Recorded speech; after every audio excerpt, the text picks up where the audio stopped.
आज का क्लास शुरू करते हैं। अच्छा, कल का पहले शुरू करने से पहले पूछना चाहेंगे, कल जो बनाए थे पिछला क्लास में उसमें कोई दिक्कत था किसी का? Ritu, any problem? सबका क्लियर है? चलिए फिर तो आज कुछ नया पढ़ते हैं। वो तो हम लोग अब तक क्या पढ़े? एक चर वाले। अब तक हम लोग क्या पढ़े? एक चर वाले रैखिक समीकरण पढ़े। और आज हम लोग पढ़ेंगे दो चर वाले रैखिक समीकरण, यानी कि linear equation in two variables. ठीक है, तो अब दो चर होगा। अब तक चर यानी कि अज्ञात राशि एक वाला था और आज का क्लास में अज्ञात राशि दो होने वाला है। ठीक है, तो दो चर वाले जो रैखिक समीकरण होंगे तो इसमें क्या कुछ खास होने वाला है और एक चर वाले रैखिक समीकरण से ये क्या अलग है, इसके बारे में हम लोग चर्चा करेंगे।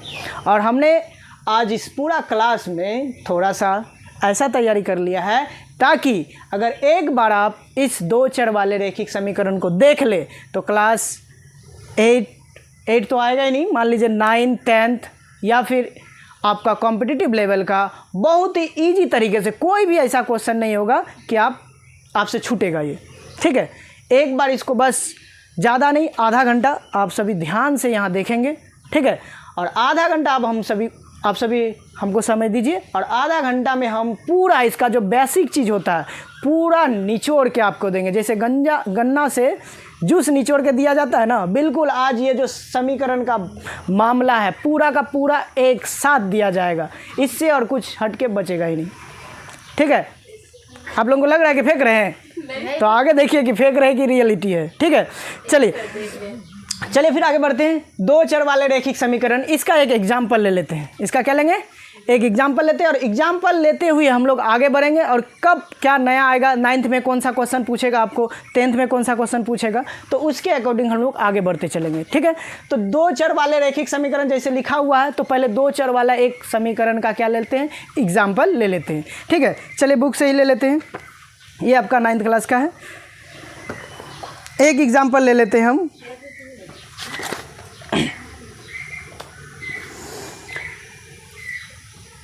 चले, क्वेश्चन नंबर जैसे माना 1 नंबर में क्वेश्चन 2x + 3y = 4.37। ठीक है, ये है आपका समीकरण। तो आप देख सकते हैं इस समीकरण में ज़रा गौर फरमाइएगा। यहाँ हम देख रहे हैं कि जो चर संख्या है, जो चर है, तो चर यहाँ पे कौन है जी? एक चर कौन है?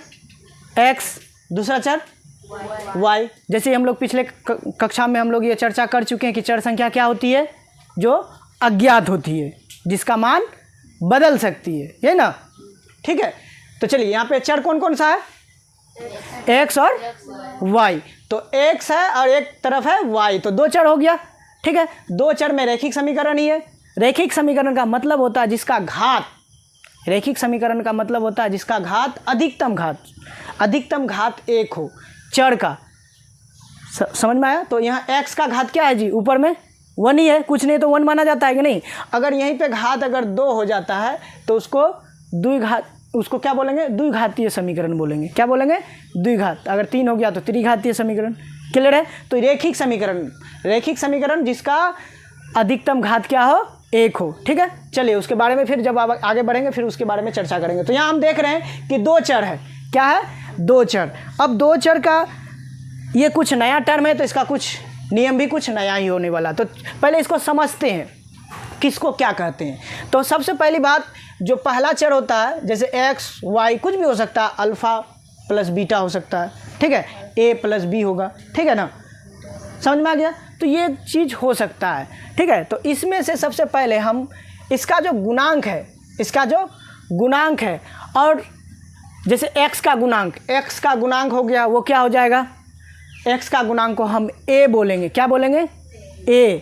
x का गुणांक में a बोलेंगे। जैसे और b, जैसे कि y हो गया, दूसरा चर हो गया y का गुणांक को क्या बोलेंगे?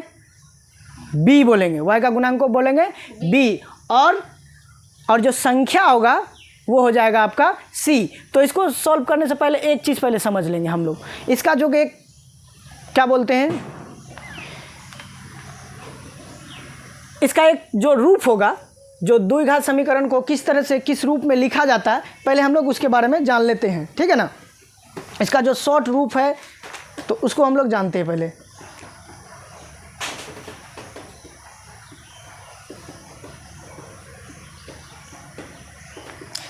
चलिए तो इसको हम पहले देख लेते हैं। इसका जो रूप होता है द्विघात समीकरण का, संक्षिप्त रूप बोल सकते हैं या व्याप्त रूप बोल सकते हैं।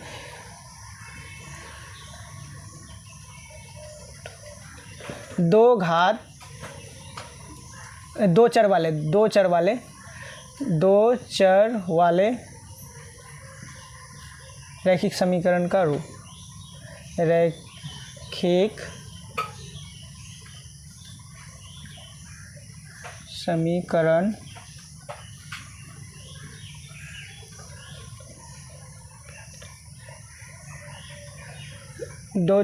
दो चर वाले रैखिक समीकरण का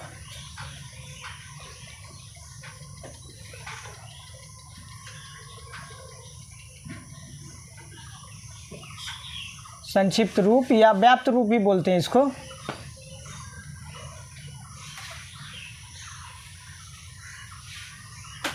संक्षिप्त रूप बोल सकते हैं, मूल रूप बोल सकते हैं या व्याप्त रूप भी बोल सकते हैं या मूल रूप भी बोल सकते हैं आप, ठीक है। तो ये क्या होता है ज़रा सा देखिएगा।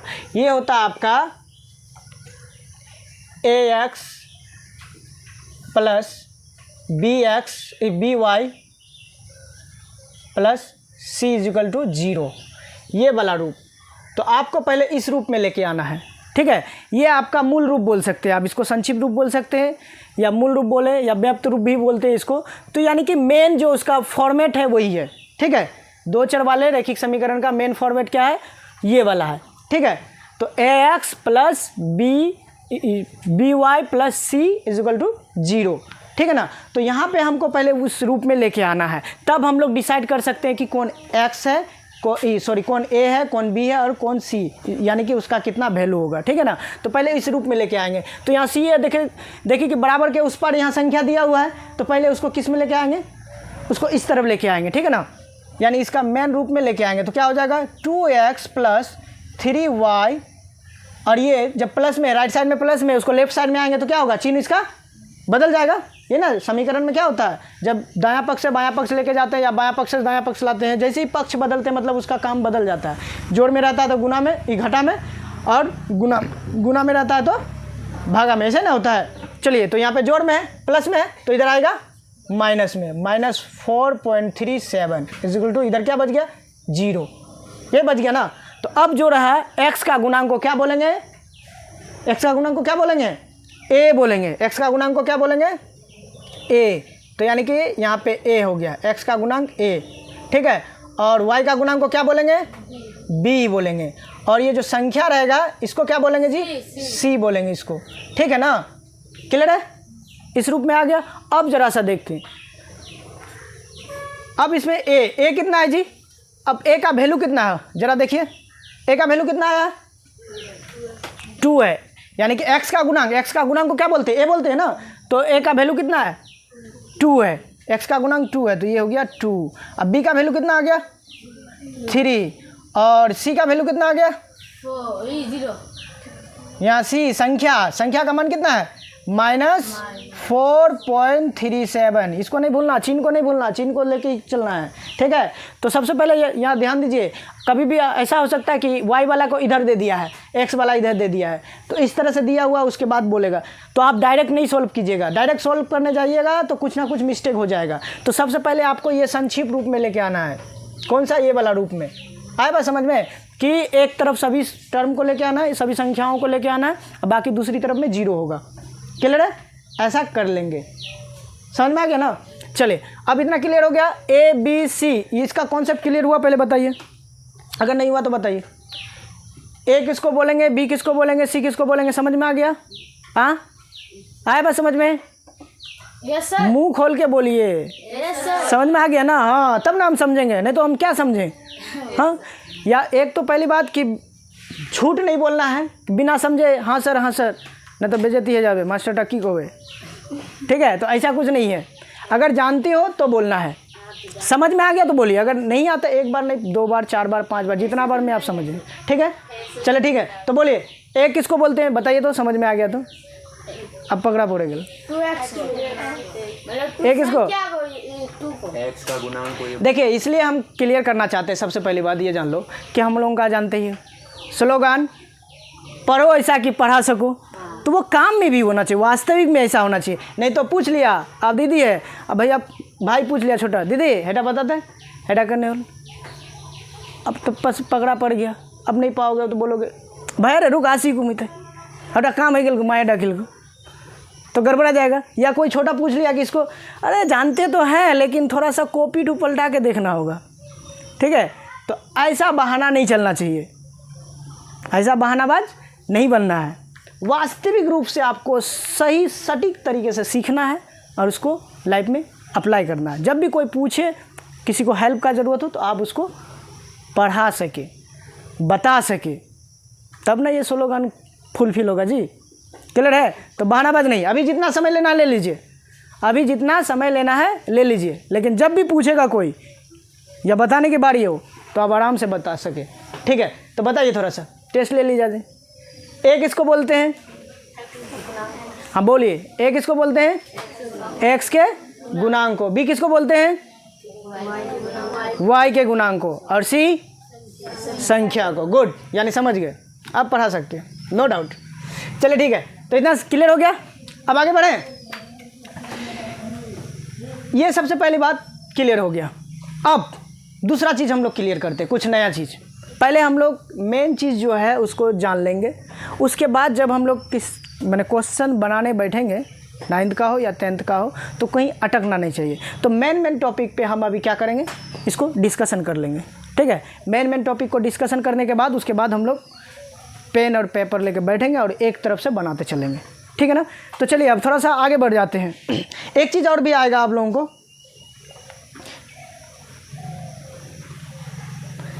एक आ जाएगा डी निकालने, एक आता है आप लोगों का क्या, डी निकालना, ठीक है। तो डी निकालने आएगा, तो डी क्या है ज़रा सा ये बता देते हैं।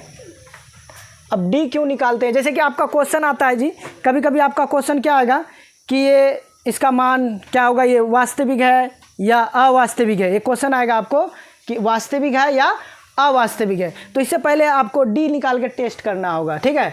तो आप लोग सबसे पहले क्या करेंगे, डी का वैल्यू निकाल लेंगे। क्या निकालेंगे? अब डी होता क्या है, इसके बारे में हम लोग चर्चा करते हैं। तो डी का मतलब होता है, अच्छा पहले जानना चाहेंगे, कोई जानते हो डी किसको कहते हैं, डी का वैल्यू क्या होता है, कोई बता पाएंगे?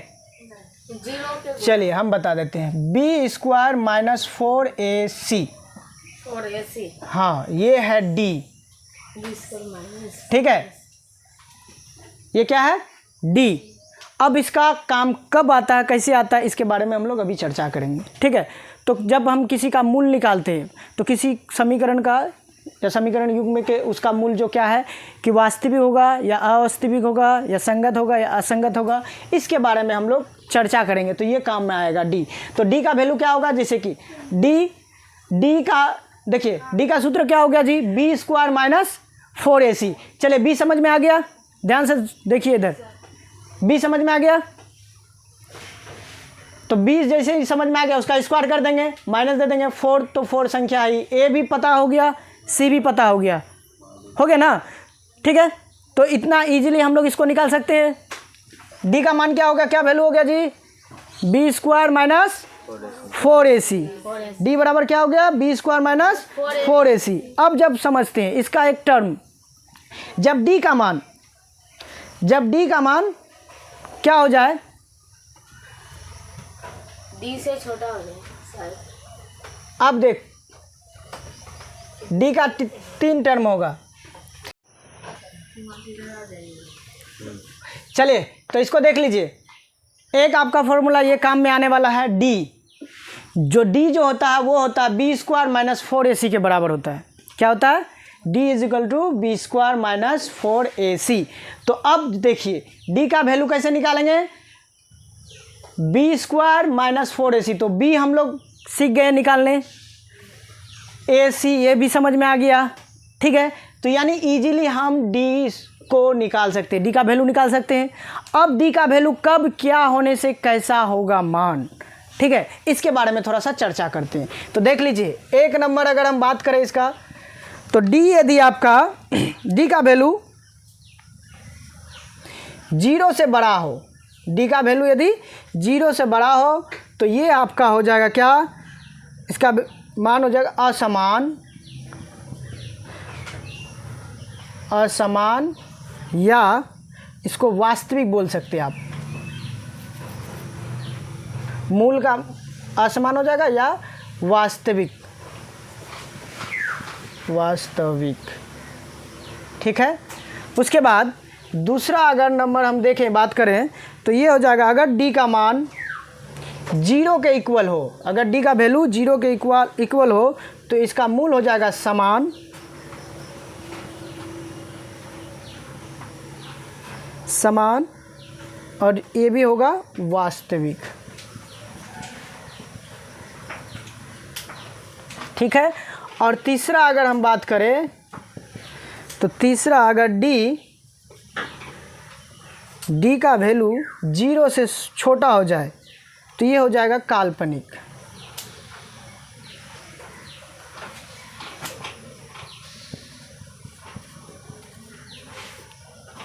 यानी अवास्तविक, अवास्तविक,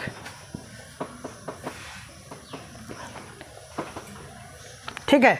तो ये 3 चीज़ है, आप इन 3 चीज़ों को देख सकते हैं, ठीक है। तो देख लीजिए डी का वैल्यू ऐसे सॉल्व करेंगे, तो सॉल्व करने से पहले जैसे आपको पूछ लेगा, आपका हिसाब में आने वाला है, आगे पूछेगा आपसे कि इसका वैल्यू जो मूल होगा ये वास्तविक है या अवास्तविक है। एक क्वेश्चन आपसे पूछा जाएगा कि वास्तविक है या अवास्तविक है। तो हम देख लेंगे अगर डी, इसको सॉल्व करेंगे, डी का वैल्यू ये सूत्र बैठाएंगे, क्या बैठाएंगे, b² - 4ac बैठाएंगे। अगर डी का वैल्यू 0 से बड़ा है, यानी 0 से बड़ा है, 1 2 3 4 5 कुछ भी आ सकता है, ठीक है, 0 से बड़ा हो गया, तो 0 से जैसे ही बड़ा होगा तो वो हो जाएगा आपका वास्तविक, ठीक है। और वहीं पे जो इसका मूल होगा ये हो जाएगा असमान, ठीक है, क्लियर है, इसका मूल हो जाएगा असमान। अब वहीं पे देखेंगे अगर डी, तो डी का अगर वैल्यू 0 के बराबर हो, डी का वैल्यू कितना है, अगर 0 के बराबर हो जाए तो वो हो जाएगा समान उसका वैल्यू, या फिर वो हो जाएगा, ये भी हो जाएगा वास्तविक, ठीक है। और बात रहा यहाँ अगर तीसरा नंबर की बात करें, अगर डी का मान अगर 0 से डी का मान यदि 0 से छोटा हो, 0 ग्रेटर है ना, यानी 0 बड़ा है, डी छोटा है, यानी कि 0 से जब डी का मान जब छोटा होता है तो वो काल्पनिक है, ये अवास्तविक है। समझ में आ गया, ये संभव नहीं है। तो अब यहाँ पे वास्तविक देख रहे हैं, एक क्या देख रहे हैं जी, एक देख रहे हैं हम वास्तविक और एक देख रहे हैं अवास्तविक। समझ में आ गया, वास्तविक आ गया और ये है अवास्तविक। तो कब वास्तविक होगा और कब अवास्तविक होगा, तो ज़रा समझ लीजिए। वास्तविक यानी कि जब हल संभव हो, जब हल संभव हो तो हम उसको वास्तविक बोल सकते हैं, ठीक है ना।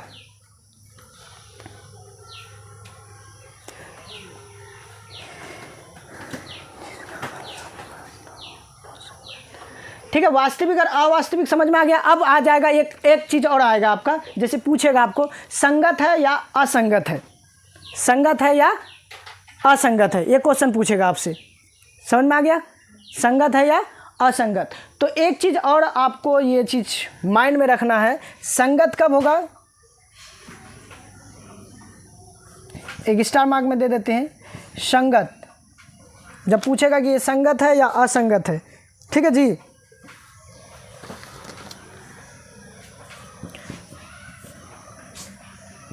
एक होगा संगत और एक है, तो ये समझ में आ गया।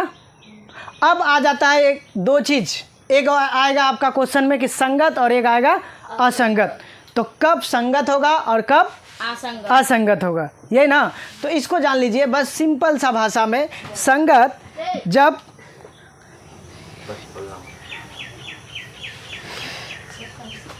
जिसका हल संभव हो, जिसका हल संभव हो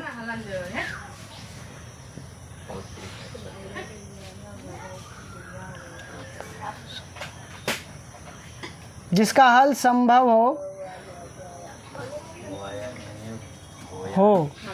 जिसका हल संभव हो वह संगत कहलाता है। जिसका हल संभव हो वह संगत कहलाएगा।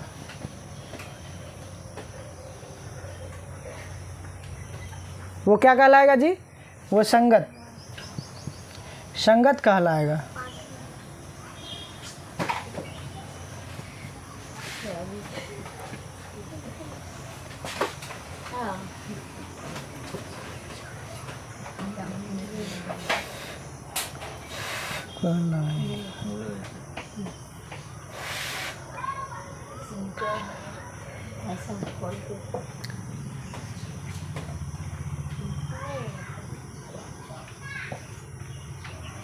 ठीक है। और जिसका हल संभव ना हो, जिसका हल संभव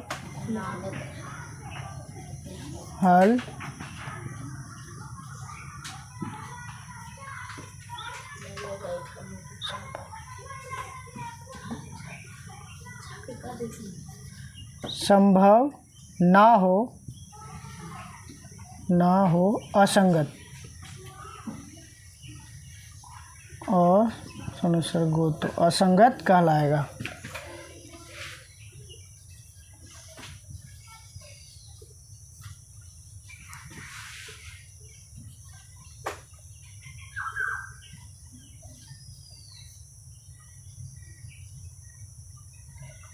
ठीक है।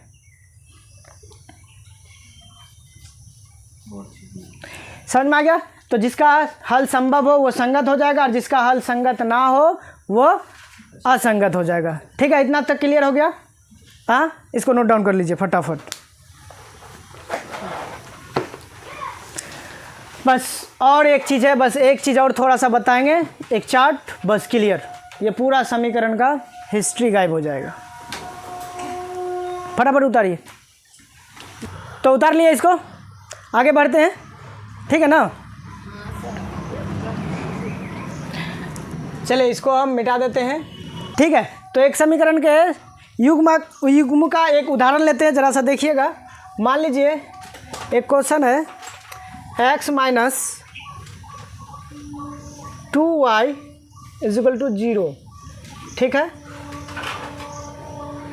उसके बाद ये क्वेश्चन नंबर 1 मान लिया और दूसरी तरफ है वहीं पे ये समीकरण 1 मान लिया और समीकरण 2, ये समीकरण 2 उसी में है 3x plus 4y minus 20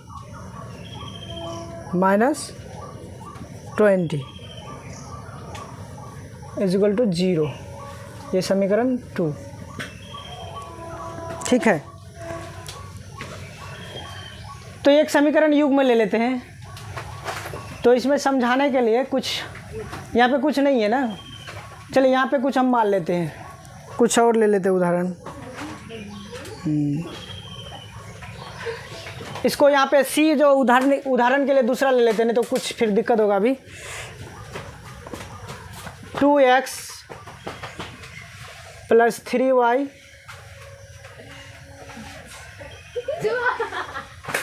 plus 3y 2x plus 3y minus 9 is equal to 0, समीकरण 1। ठीक है, उसके बाद 4x प्लस 6y माइनस 18। चलिए ठीक है, ये समझ में आ गया?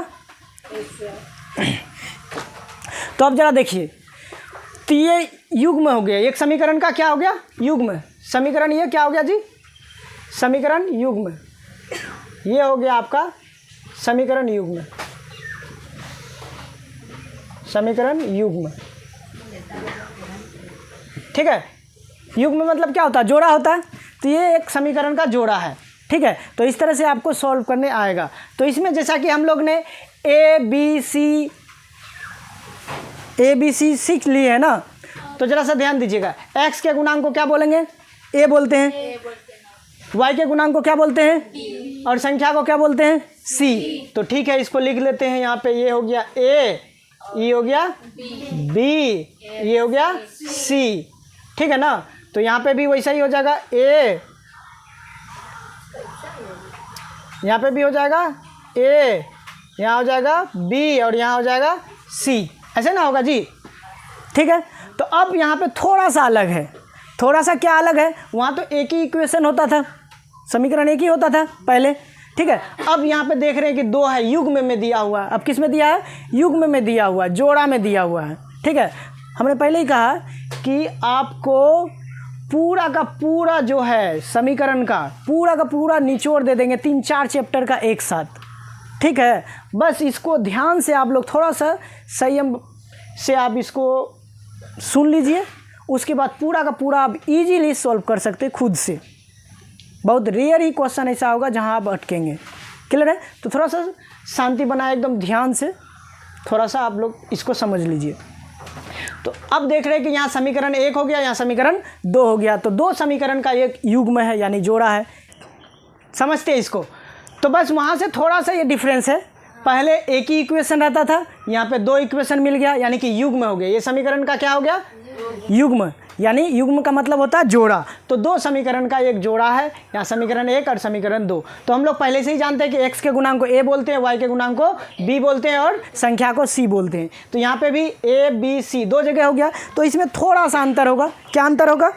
बस थोड़ा सा अंतर ये है कि यहाँ जब दो युग्म हो गया, यानी कि दो समीकरण हो गया, तो पहला समीकरण में सब ठो में a लगा दीजिए, 1 1। क्या लगाना है?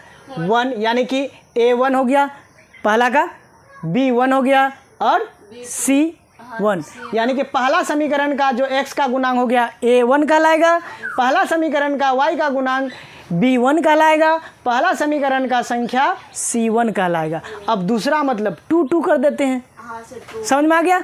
इजीली। यानी कि दूसरा समीकरण का x का गुणांक a2 कहलाएगा और दूसरा समीकरण का y का गुणांक b2 कहलाएगा और दूसरा समीकरण का c यानी c2 कहलाएगा। क्लियर है?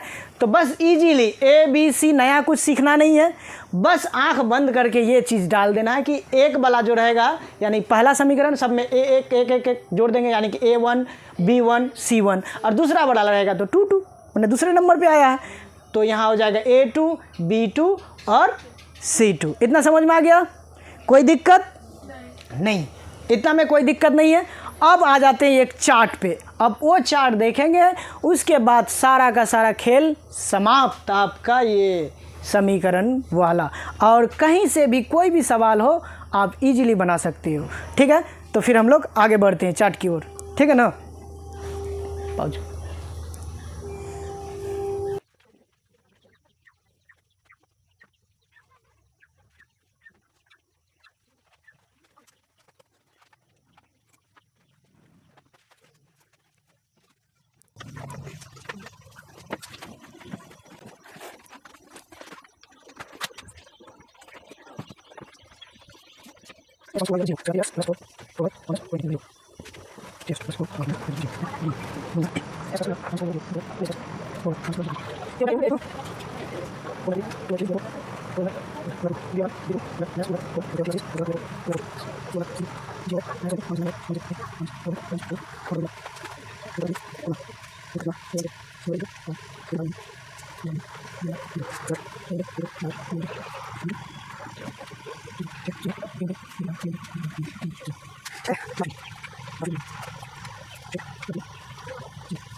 चलिए, तो ये समझ में आ गया।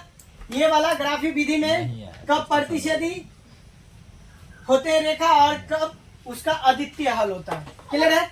जब आपका a1/a2 बराबर ना हो b1/b2, तो ग्राफी विधि में ये होगा प्रतिच्छेद करते हुए रेखा होगा, यानी कि एक दूसरे को काटेगा, क्रॉस करेगा, और बीजीय गणित में इसका केवल एक हल होगा। तो ध्यान से सुनिएगा जरा सा, केवल एक हल होगा तभी वो प्रतिच्छेद करेगा। ठीक है ना। चलिए अब दूसरा नंबर में देख रहे हैं, ये क्लियर हो गया। अब दूसरा नंबर में देख रहे हैं, दूसरा में क्या है, दूसरा में जब अनुपात A1/A2 का अनुपात B1/B2 के अनुपात के बराबर हो, ठीक है। जब बराबर ना हो तो सीधा हम लोग चल जाएंगे कि ये प्रतिच्छेदी होगा, और इसमें अगर देखेंगे बीजगणित में तो इसका केवल एक हल होगा, यानी अद्वितीय हल, और दूसरा कोई हल नहीं, ठीक है। अब जब देख रहे हैं कि ये दोनों मैच कर गया, ध्यान से सुनिए, अब दोनों जब मैच कर गया यानी कि दोनों का इक्वल हो गया, तो यहाँ निष्कर्ष में नहीं पहुंचेंगे, बल्कि एक स्टेप और बढ़ेंगे, और स्टेप क्या होगा कि C1/C2 का भी अनुपात निकाल लेंगे, और देखेंगे अगर C1/C2 का भी अनुपात इन सभी के इक्वल हो, यानी कि A1/A2 बराबर B1/B2 बराबर C1/C2 हो, अगर तीनों इक्वल हो जाए, तीनों का वैल्यू, तो वो हो जाएगा ग्राफी विधि में संपाती। संपाती का मतलब होता है एक रेखा इसे चढ़ा है, ठीक है, और दूसरा जो रेखा है इसी पे आके चढ़ गया है, फिर वो भी इसी पे, यानी एक के ऊपर एक लाइन आके बैठ गया, समझ में आ गया, वो कहलाते हैं संपाती रेखा। क्या कहलाता है? संपाती रेखा, ठीक है ना।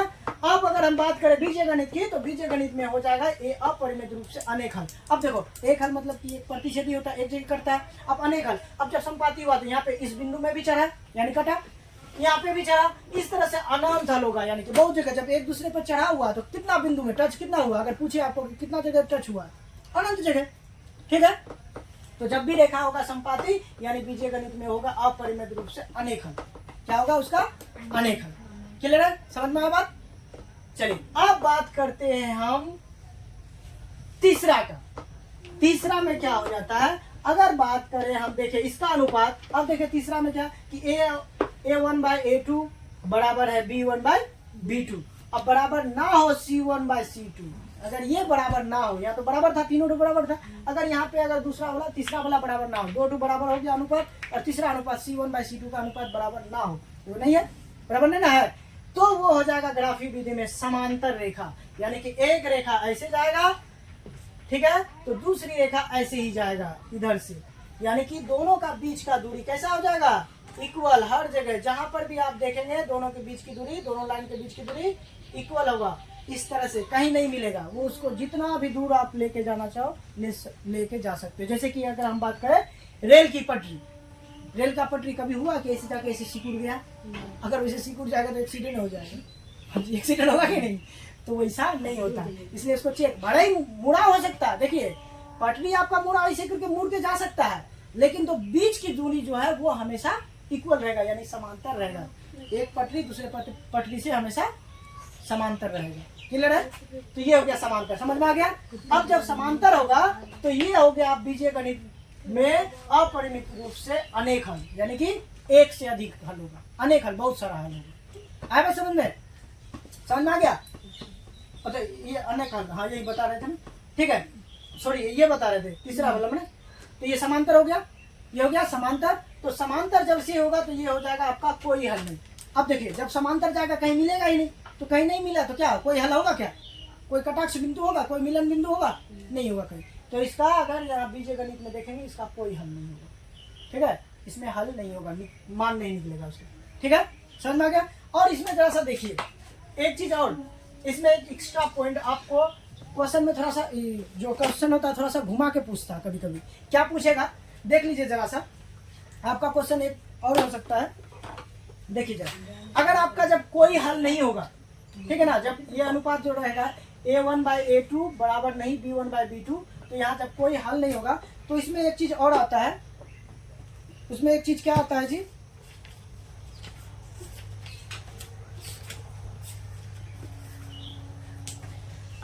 ये जो होता है ये युग्म अविरोधी युग्म कहलाता है। ये क्या कहलाता है?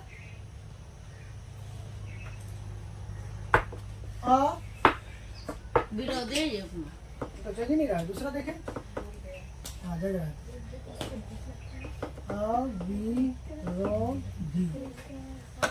अविरोधी युग्म। ये क्या हो जाएगा? अविरोधी युग्म। जब केवल एक हल होगा तो अविरोधी युग्म में होगा, यानी कि हल होगा तो इसमें कोई विरोध नहीं होगा, ठीक है। इसको आप चाहे तो इसको भी लिख सकते हैं, ये कभी क्वेश्चन में पूछता है, ठीक है, समझ में आ गया, आपका ऑब्जेक्टिव में आ सकता है, तो इसको भी माइंड में रखेंगे, ठीक है ना। और अगर बात करेंगे हम इसका, जो ये जो होता है जब अपरिमित रूप से अनेक हल होता है ना, तो इसमें एक चीज और नाम बोलता है इसका, ये बोलता है आश्रित युग्म। ये क्या हो जाता है जी? आश्रित युग्म। ये क्या हो जाएगा? आश्रित युग्म। और अगर तीसरा, हमने बोला ना कि कोई भी क्वेश्चन नहीं छूटेगा। आज का जो मेन हो गया, इसका जो निचोड़ हम दे चुके हैं, इसको सिर्फ एक बार अगर माइंड में बैठा लिए तो समझ जाइए, आप क्लियर कर लिए। ठीक है ना, कहीं पे नहीं अटकना है। ठीक है, तो ये हो गया आश्रित। और तीसरा अगर हम बात करें, जब कोई हल नहीं होगा तो इसको बोलेंगे विरोधी युग्म।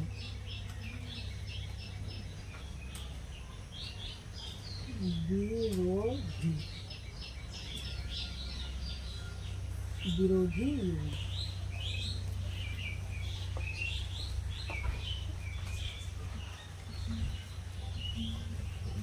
ठीक है, ये क्या हो जाएगा?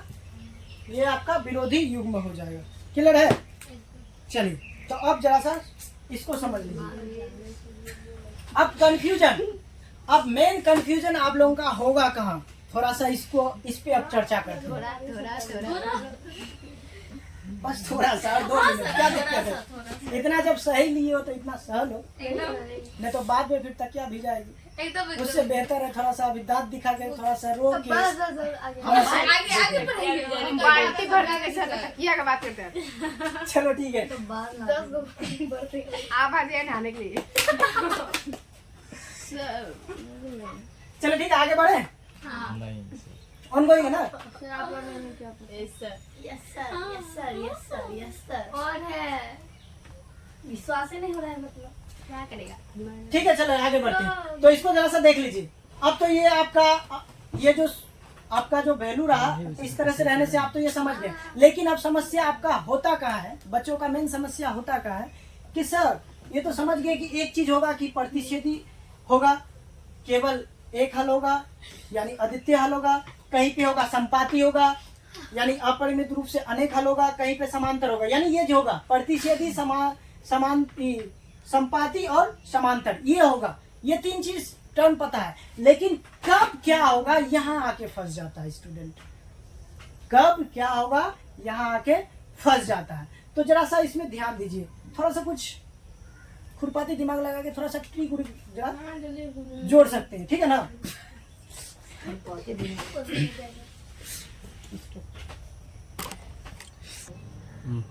ठीक है, तो ये समझ में आ गया। तो आपका ये जो केवल एक हल जब होगा या अद्वितीय हल, इसको भी बोल सकते हैं, इसका दूसरा नाम हो गया अद्वितीय हल। तो इसका कभी कभी ऐसा भी हो सकता है कि ये क्या होगा, विरोधी युग्म में होगा या अविरोधी युग्म में होगा। ठीक है ना? इस तरह से पूछेगा, या आश्रित युग्म में है। ठीक है ना? तो आप इसको इजीली कर सकते हैं। तो और उसके बाद यहाँ पे जो अपरिमित रूप से अनेक हल होगा तो ये आश्रित युग्म में कहलाएगा, और कोई हल नहीं तो ये विरोधी, यानी विरोधी इतना समझ सकते हो कि हाँ, बोल रहे थे कि हम थोड़ा सा ट्रिक टाइप का देख रहे हैं। देखिए इसको एक कनेक्ट हो गया, कोई हल नहीं मतलब विरोधी। विरोधी जैसे कि विरोध जब करता है, कोई काम करने जाकर विरोध कर दिया तो काम होगा? काम होगा? नहीं होगा। तो एक कॉमन सेंस वाला ट्रिक थोड़ा सा लगाओ कि यहाँ पे विरोधी कब होगा जी? जब कोई हल नहीं होगा, यानी कोई काम नहीं हुआ तो विरोध किया, यानी तो विरोधी हो गया। जहाँ पे काम अद्वितीय है, मैंने केवल एक हल हुआ, जहाँ सक्सेस हुआ, एक जाहिर सी बात है, थोड़ा सा हम लोग कॉमन सेंस लगाएंगे। कोई भी काम अगर एक टाइम में एक काम करोगे तो ज्यादा सक्सेस होता है कि नहीं, परफेक्ट होता है कि नहीं? होता है ना? और एक साथ दिमाग मार दोगे तो नहीं होगा। मान लीजिए थोड़ा सा चार्ज है, बच्चों का जैसा होता है, खाते हुए ये भी देखेगा, वो भी करेगा। ठीक है, उसमें क्या होगा? अब मान लो थोड़ा चार्ज है और तुम क्या कर रहा है, इधर टूलिंग बल्ब भी जोड़ रहा है, इधर सोच ले कि थोड़ा सा पंखा भी जोड़ ले, फिर सोचता है एक तो बल्ब भी जोड़ ले, हो पाएगा? ऐसे फ्यूज होकर उठ जाएगा, कोई काम का नहीं होगा। ठीक है ना? तो ऐसा समझ लो, मान लो अविरोधी युग्म यानी कि केवल एक हल। एक हल जो होता है वो परफेक्ट होगा कि नहीं? तो परफेक्ट जब एक हल होगा तो वहाँ क्या हो जाएगा? अविरोधी, यानी कोई विरोध नहीं होगा। ठीक है? अपरिमित रूप से अनेक हल तो यानी आश्रित। अब जब अनेक होगा कोई भी चीज, अब देखो कॉमन सेंस, इस तरह से आप लोगों को भी थोड़ा सा ट्रिक में जोड़ना है। जैसे कि बहुत सब है, तो बहुत सब में होता है, जब मान लो ज्वाइंट फैमिली होता है तो वहाँ पे क्या करता है, एक दूसरे पे आश्रित रहता है कि नहीं रहता? आश्रित रहता है ना? तो बस इससे ये दोनों क्लियर हो गया, यानी कि अनेक है यानी आश्रित है, कोई नहीं है, केवल एक है माने अविरोधी है, केवल एक है, कोई विरोधी नहीं। ठीक है? और कोई हल नहीं, एक हल जब है तो कोई विरोधी नहीं, और कोई हल नहीं यानी विरोधी है, जब काम नहीं हुआ यानी विरोधी। ये क्लियर हो गया? ये ट्रिक माइंड में बैठेगा? चलिए अब थोड़ा सा हम इसकी बात कर लेते हैं। यहाँ पे दिया है कि प्रतिच्छेदी एक है, एक है संपाती है और एक समांतर है। ध्यान से सुनेंगे। तो अब देख रहे हैं कि इसका अनुपात क्या है जी। जब पहला वाला एक अनुपात बराबर होता है, ध्यान से देखेंगे इधर, जब एक अनुपात बराबर होता है A1/A2 बराबर नहीं होता है, जब B1/B2, तो यहाँ क्या होता है जी, प्रतिच्छेदी होता है। तो ध्यान से सुनिए, जब दोनों बराबर नहीं होता, पहला अनुपात में क्या देखना है जी, ये देखना है A1/A2 और ये B1/B2, ठीक है। और दूसरा में देखेंगे क्या कि A1/A2 इधर है B1/B2 और इधर C1/C2, और यही आ गए हम A1/A2 B1/B2 और इधर C1/C2, इस फॉर्मेट में आएगा। तो जरा सा ध्यान दीजिएगा, ठीक है। तो इसमें देखिए, जब बराबर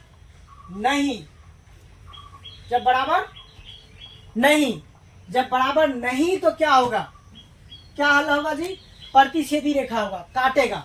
जब बराबर नहीं तो रेखा कैसा होगा, प्रतिच्छेदी होगा। रेखा कैसा होगा जी, प्रतिच्छेदी होगा। रेखा कैसा होगा, प्रतिच्छेदी होगा।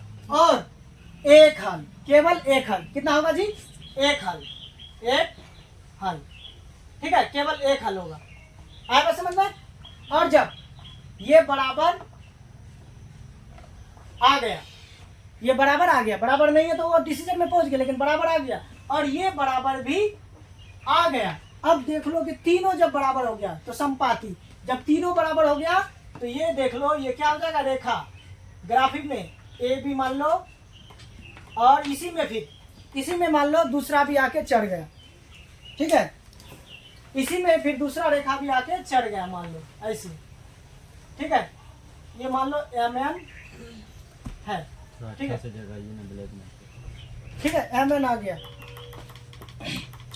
मान लिया इसी पे, यानी संपाती हो गया। क्या हो गया जी, जब तीनों बराबर हो गया तो MN, ठीक है, ये हो गया संपाती।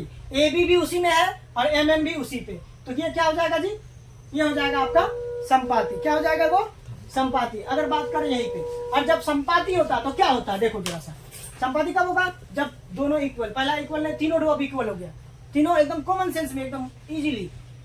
दो टर्म बराबर नहीं है तो ये हो गया एक हल, प्रतिच्छेदी। जब बराबर नहीं है तो क्रॉस करेगा, क्लियर है, बराबर नहीं है तो क्रॉस करेगा। और जब बराबर हो गया तो क्रॉस तो बिल्कुल ही नहीं करेगा, इतना लो, मतलब संपाती हो जाएगा, एक के ऊपर एक। तीनों जब बराबर हो गया यानी कि एक के ऊपर एक चढ़ जाएगा, ठीक है। और वहीं पे अगर हम बीजगणित की बात करें तो बीजगणित में क्या हो जाएगा, अनेक हल। जब एक के ऊपर एक होगा तो कटेगा कितना, ढेर ही कटेगा, बहुत जगह कटेगा कि नहीं, यानी कि अनेक हल। क्या हो जाएगा, अनेक हल,